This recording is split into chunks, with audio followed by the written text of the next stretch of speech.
Alors, on t'a connu avec les gens des contes février, on t'a retrouvé après avec le roi des Méduses, Ouais. et aujourd'hui, te voilà dans cette merveille. Putain, tu veux...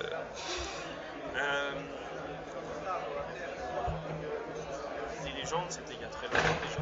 Ouais, 86, entre 87 même pour la sortie et fin 92 pour la clôture. Le roi des Méduses. 92, 97, 5 ans après et 2 ans après. Donc si ça continue, le prochain album, je le sors dans 5 ans. Voilà, c'était ça la crainte. Non. Non. Pourquoi est-ce que tu avais quitté un peu le monde de la BD? Ou est-ce que tu... Non, je l'ai pas quitté. Enfin, je l'ai pas quitté. Hein, après le Roi des Méduses, j'ai pas eu fondamentalement l'envie de me plonger tout de suite dans une autre BD. Mais avec Igor, je me souviens qu'on cherchait on avait des envies de faire du différent, donc d'aller voir ailleurs, si on y était un peu. Et on voulait faire par exemple une histoire pour enfants. Mais bon, il y a eu beaucoup de projets qui n'ont pas trouvé leur aboutissement.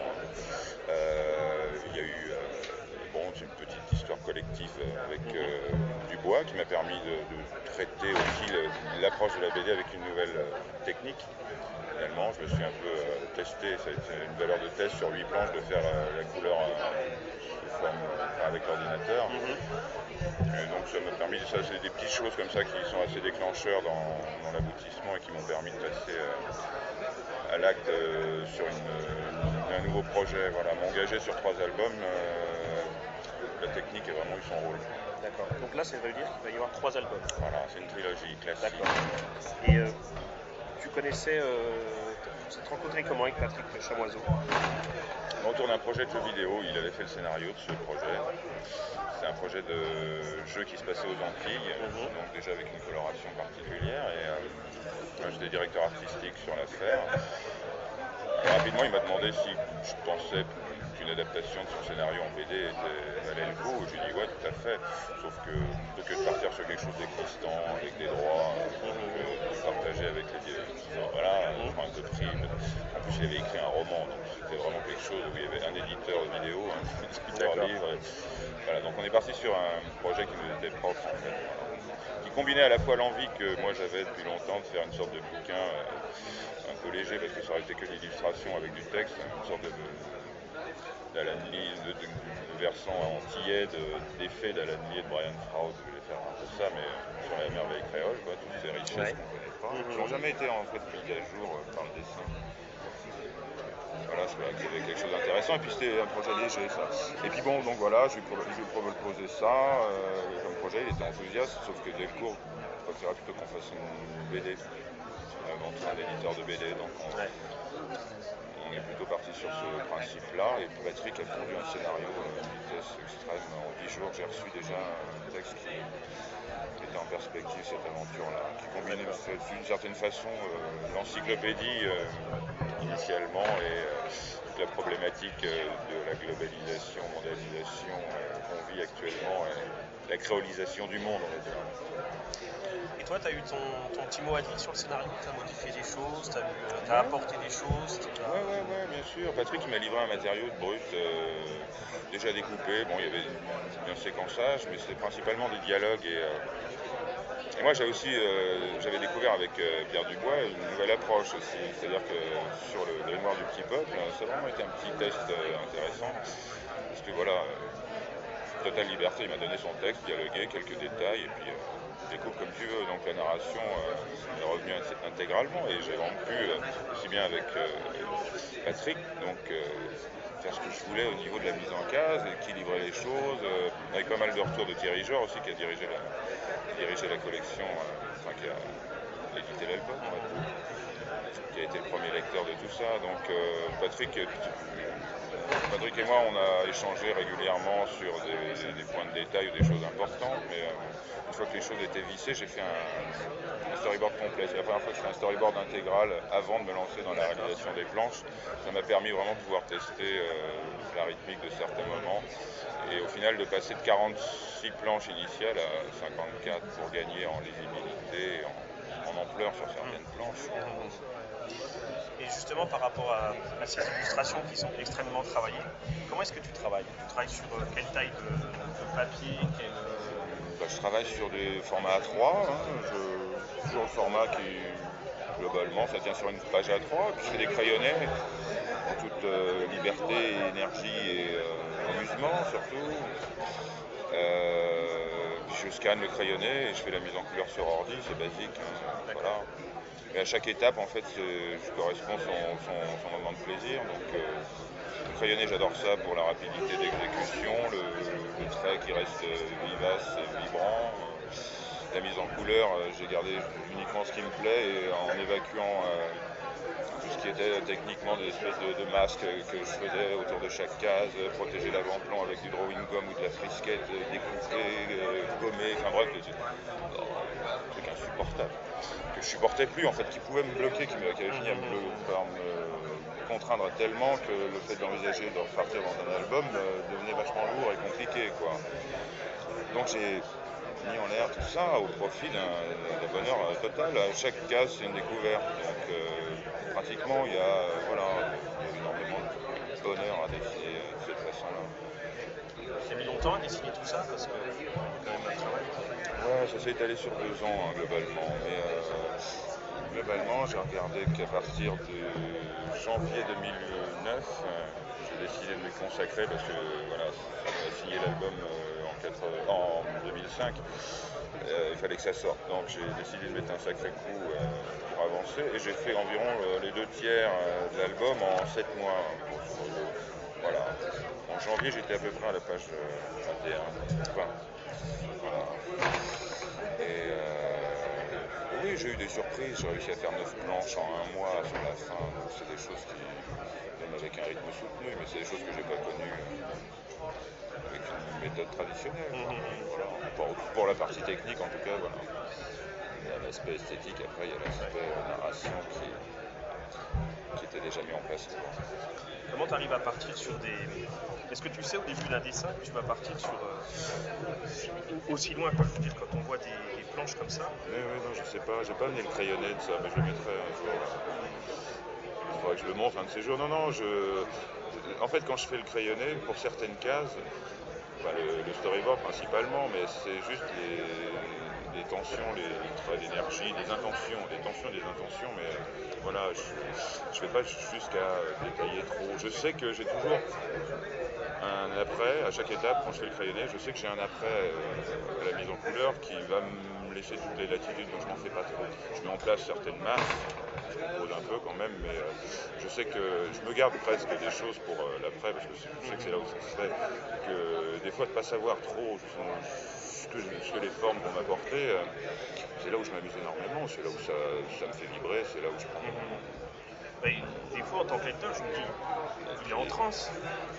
Il y a des moments où j'ai vraiment vibré plus qu'à d'autres, mais là c'est vrai que par exemple, le moment où j'ai le plus vibré, c'est sur cette case-là, c'est un moment où... Il n'y a plus de cases, il y a oui, des bords de partout. Voilà, mais c'est pas uniquement... j'essaye tant qu'à faire de faire des dessins qui accompagnent une narration, c'est pas uniquement pour faire du joli dessin avec des détails, même si j'aime ça, mais voilà, il fallait qu'il se passe quelque chose à ce moment-là, qu'on sorte de l'histoire, il fallait que ça annonce le fatidique moment où on tourne la page. Et voilà, il y a des idées qui seraient jamais venues si j'avais pas eu la mise en couleur sur le côté ordinateur de la chose. Donc la technique apporte vraiment de l'idée, de la mise en forme, et je riais tout seul quand j'ai trouvé certaines. Enfin, je me suis dit, allez, j'y vais, voilà. Et t'as déjà commencé la suite? Non, j'aimerais bien, j'attends le scénar là. Patrick était un homme très pris, donc entre le moment où on a commencé à travailler ensemble, il a sorti 3 bouquins, il a écrit 2 scripts et il en fait un autre pour un film. Dame. Mais non, j'aurais aimé attaquer plus vite. Je pensais attaquer en janvier, et là on va attendre encore un mois. Mais dès que j'ai son scénario, en fait on va se remettre au point un peu sur la suite, parce que ça a posé les choses, et puis les choses vont évoluer sur la suite, c'est classique, mais c'est là où ça vit et c'est là où c'est intéressant. Et une fois que ces choses-là seront mises en place, il va, je pense, écrire le 2 et le 3 dans la foulée. Donc moi je pense que je ferai pareil, je ferai le 2 et le 3 dans la foulée, le plus vite possible. Il faut que ça sorte mi-2011, en 2011 en fait. l'évolution. T'as déjà des autres projets ou tu te concentres plus sur ça? Bah, je suis à fond là-dessus, mais je commence à sortir mes antennes sur la suite. D'accord. Ouais, mais je sais pas encore, je sais pas. Je reste une chose à la fois quand même. Et tu lis de la bande dessinée? Ouais. Non, pas beaucoup, pas beaucoup. J'ai des phases. Il y a des phases plus ou moins actives. Là, je suis en phase où j'achète, je stocke et je lis pas énormément de ce que j'ai. Mais ouais, il y a des trucs très bien qui. Par exemple? Bon, je leur parle toujours de ça. Mon dernier choc de lecture, c'est Le droit du sol de Charles Masson. Donc, des choses comme ça qui me. Voilà. Criminal aussi. Je suis pas du tout polar en roman, mais voilà. Ça passe super bien. Non, il y a des choses tellement variées. Du manga aussi, je suis accroché à Homonculus. J'adore ça, enfin, je trouve ça intéressant, ils sont gonflés, des trucs partout, c'est dur à suivre, hein, pour moi. Mais j'en intègre pas mal, quoi. J'essaye de. Il faudrait que j'aille lire des choses en fait, il faudrait que j'ai une démarche un peu plus osée, c'est d'essayer de lire des choses qui ne m'attirent pas. Il faudrait que j'essaye d'aller vers ça. Et on est souvent surpris. Ouais, sûrement. Et Angoulême? Angoulême, j'adore, c'est un festival. C'est un festival de rencontres, ça fait 12 ans que je suis pas venu. D'accord. Ça a changé? Ouais, les tentes ont l'air un peu plus belles, plus neuves, mais bon, ça va pas changer fondamentalement, je revois les mêmes têtes. Mais les mêmes têtes, voilà, blanchies, un peu ridées, mais hier soir c'était drôle parce que c'était voilà, une rencontre de vieilles connaissances. Il y a ce côté-là, 12 ans, hein, c'est drôle, vraiment, j'ai vécu ça comme tous les 3 mètres, je croisais une bouille et c'était, même si on discutait pas plus de 5 minutes, mais c'était à chaque fois une rencontre d'anciens et toujours liés par cette espèce de même noyau. Finalement, voilà, nous ramène à notre enfance de lecteur et de fan de BD. Et voilà, il y avait le gratin, il y avait le gratin de la BD, et voilà, je me voyais gamin lisant les BD de ces mecs-là, partageant 2 minutes avec, et voilà, ça suffit à mon petit bonheur du moment, donc c'est ça. Enfin, c'est comme ça que je le vis. Et comment est accueilli l'album par le public? Tu as déjà des retours de l'éditeur? De l'éditeur, non. Enfin, oui, il y a du monde en dédicace. Des critiques que j'ai lues, globalement, ça passe, c'est compris. Des lecteurs n'ont rien compris, mais bon, il faudrait qu'ils le lisent dans le bon sens, je crois. Non, mais bon, globalement, oui, les critiques, voilà. Les critiques sont plutôt positives. On attend la suite, quoi. Moi aussi. J'ai l'impression que c'est ça. Voilà. Mais personne ne m'attendait en même temps. Voilà, Thierry Ségur, c'est les légendes des contrées. Voilà, c'est un truc qui date, donc il y a toute une génération de gamins qui. C'est la première BD que moi j'ai lue. Ouais, voilà. Et c'est ça parce que tu es là, mais c'est une des BD que moi je relis régulièrement. Et on retrouve un peu les contrées là-dedans. Tu as gardé exactement le même trait de dessin. Il faudrait les confronter, mais ouais, peut-être. Enfin, je cherche pas à être conforme à ce que bien sûr. Bon, moi je suis ravi d'avoir fait ce truc-là, il n'y a aucun problème. Voilà, les légendes, parfait. C'est parfait, oui, c'est parfait d'avoir fait avec cette. Moi j'ai eu autant de plaisir à faire les légendes. Moi que j'ai eu plus de plaisir à réaliser l'encycle merveille, je crois.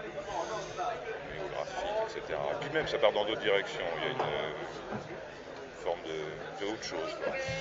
Les légendes, il y avait une espèce d'énergie la Angus Young, c'est un côté un peu rock'n'roll hargneux, que j'aurais du mal à reproduire maintenant. C'est un truc, c'est artificiel de chercher d'avoir cette niaque qui était viscérale à l'époque où on l'a fait. C'était un album de réaction aussi. On n'était pas satisfait de ce qu'on voyait dans le domaine de l'heroic fantasy.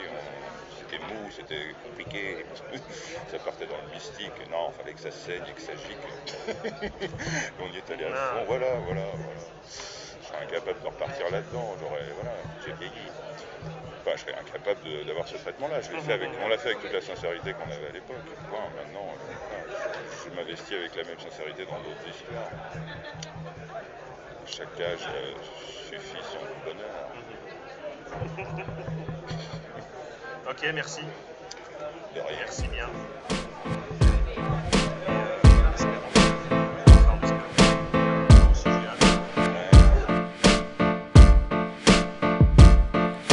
You said you'll come, and I invite you to do so. You said you'll come, and I invite you to do so.